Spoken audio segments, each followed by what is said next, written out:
Hello students, आज के video में मैं आपको एक्सप्लेन करूंगा दैट इज एक्सरसाइज 13.2 का क्वेश्चन नंबर 1। हम लोग क्लास 10 मैथ्स का चैप्टर 13 करे थे that is surface area and volume. इसके पिछले वीडियो में मैंने आप लोग को दैट इज चैप्टर 13 का दैट इज एक्सरसाइज 13.1 मैंने आप लोग को जितना भी क्वेश्चन था उसमें वो सारा मैंने क्वेश्चन आप लोग को एक्सप्लेन कर दिया है, ठीक है।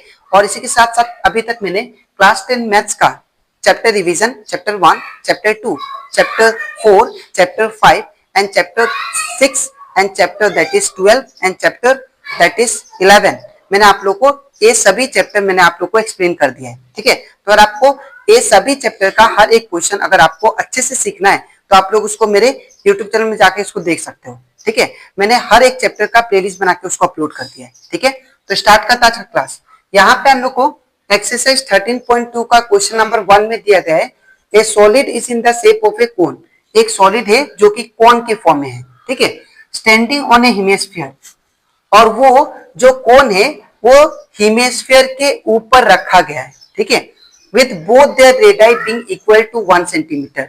और दोनों का जो रेडियस है वो कितना है 1 सेंटीमीटर इक्वल है, ठीक है। The height of the cone is equal to its radius. तो जो हाइट है कोन का वो रेडियस के इक्वल है, ठीक है। आपको ये भी बोला जा रहा है, ठीक है। तो find the volume of the solid in terms of pi. तो हम लोग को क्या फाइंड करना है, जो कोन और हेमिस्फीयर से मिलके जो सॉलिड बना है उसका वॉल्यूम फाइंड करना है, ठीक है। तो मैं आपको डायग्रामेटिकली समझाता हूं। तो आपको एक कोन दिया गया था, ठीक है, और कोन दैट इज हेमिस्फीयर के ऊपर रखा गया है, ठीक है। तो ये मान लीजिए आपका हेमिस्फीयर हो गया, ये हेमिस्फीयर और ये हेमिस्फीयर के ऊपर क्या है कोन है, ठीक है। फिर क्या बोला था क्वेश्चन में कि दोनों का जो रेडियस है वो क्या है इक्वल है, ठीक है। तो अगर ये रेडियस होता है तो ये कोन का और हेमिस्फीयर का दोनों का जो रेडियस है वो r इक्वल टू 1 सेंटीमीटर दिया गया है, ठीक है। फिर क्या बोला, the height of the cone is equal to the radius. तो जितना रेडियस है उतना ही हाइट है किसका, दैट इज कोन का, ठीक है। ये हाइट ऑफ द कोन कितना दिया देखिए, दैट इज 1 सेंटीमीटर।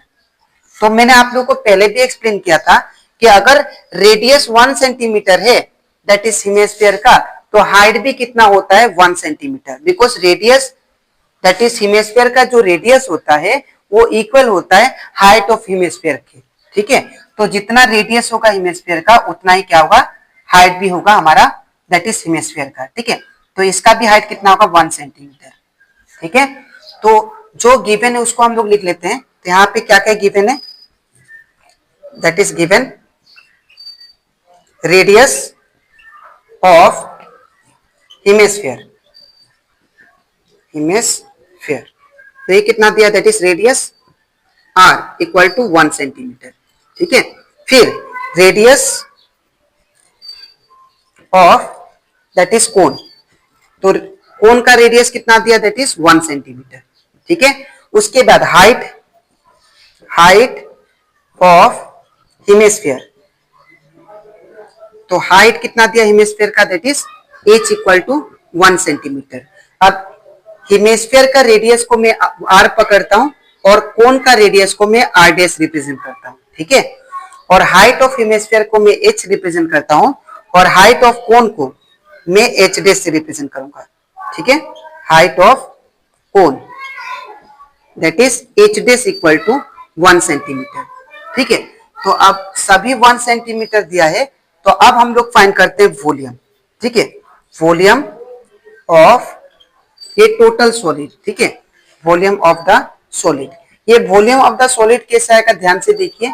हम लोग क्या करेंगे, अगर कोन का वॉल्यूम को और हेमिस्फीयर का वॉल्यूम को दोनों को प्लस कर देंगे तो हमारा टोटल वॉल्यूम सॉलिड का आ जाएगा, ठीक है। तो हम लोग क्या करेंगे, यहाँ पे लिख दिया मैंने, that is volume of hemispherical part, hemispherical part plus volume of conical part, ठीक है। तो अब देखिए यहाँ पे वॉल्यूम ऑफ हेमिस्फीयर क्या होता है। तो हम लोग जानते हैं वॉल्यूम ऑफ जो हेमिस्फीयर होता है वो 2/3 पाई r क्यूब होता है, ठीक है, 2/3 पाई r क्यूब। फिर प्लस, अब यहाँ पे वॉल्यूम ऑफ कॉनिकल पार्ट वो क्या होता है, that is 1/3 pi r square h. तो यहाँ पे क्या होगा 1/3 पाई आर स्क्वायर एच। तो अब अगर आप लोग ध्यान से देखो, अब सबका वैल्यू हम लोग पुट करेंगे, ठीक है। तो यहाँ पे और एक बात, मैंने हेमिस्फीयर का जो रेडियस है उसको किससे रिप्रेजेंट किया, आर, तो यहाँ पे मैंने आर लिखा है, ठीक है। और हमारा वॉल्यूम ऑफ कॉनिकल पार्ट, यहाँ पे जो रेडियस होगा मैंने किससे रिप्रेजेंट किया था, आर डैश से, तो यहाँ पे मैं आर डैश लिख देता हूँ, ठीक है। और हाइट को किससे रिप्रेजेंट किया था, दैट इज हमारा कॉनिकल पार्ट का, दैट इज एच डैश से, तो यहाँ पे भी एच डैश लगा देता हूँ, ठीक है। अब 2/3 सेम रहेगा। अब यहाँ पे हम लोग पाई को पाई लिखेंगे बिकॉज हम लोग को आंसर पाई के फॉर्म में रिप्रेजेंट करना है, ठीक है। तो पाई का पाई इंटू, अब यहाँ पे आर का वैल्यू कितना है, दैट इज 1, तो 1 का cube plus 1/3 same into pi का पाई इंटू आर स्क्वायर दिया है, तो यहाँ पे 1 हो जाएगा बिकॉज रेडियस 1 है। अब हाइट भी कितना 1 है, तो यहाँ पे 1 लिख देंगे, ठीक है। इसके बाद यहाँ पे 2/3 क्या आएगा, 2/3 इंटू पाई इंटू 1 का cube 1 plus 1/3 into pi into 1 का स्क्वायर 1, 1 इंटू 1 कितना होगा 1, ठीक है।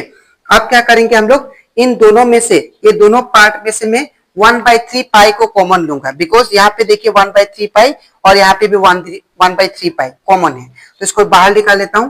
तो 1/3 पाई कॉमन हमारा, तो क्या बचेगा मेरे पास, 1/3 पाई तो कॉमन आ गया, तो क्या बचेगा 2 1 जा 2 बचेगा, प्लस का प्लस, और यहाँ पे भी 1/3 पाई कॉमन आ गया, तो क्या बचा ओनली 1, ठीक है।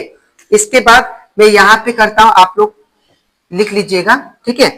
तो यहाँ पे क्या होगा 1/3 पाई, ठीक है, इंटू, अब यहाँ पे 2 + 1 कितना होगा, दैट इज 3, तो यहाँ पे 3 आ जाएगा, ये 3 से 3 कैंसिल, तो क्या आ गया answer, that is pi.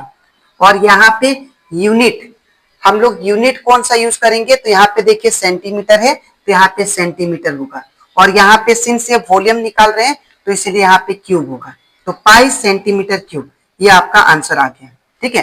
That is volume of total solid, ठीक है। तो आई होप आपको एक्सरसाइज 13.2 का क्वेश्चन नंबर 1 आपको अच्छे से क्लियर हो गया होगा, ठीक है। तो अब इसके नेक्स्ट वीडियो में मैं आप लोग एक्सप्लेन करूंगा, दैट इज एक्सरसाइज 13.2 का क्वेश्चन नंबर 2, ठीक है। तो आज के लिए इतना ही, मिलते हैं नेक्स्ट वीडियो में, थैंक यू।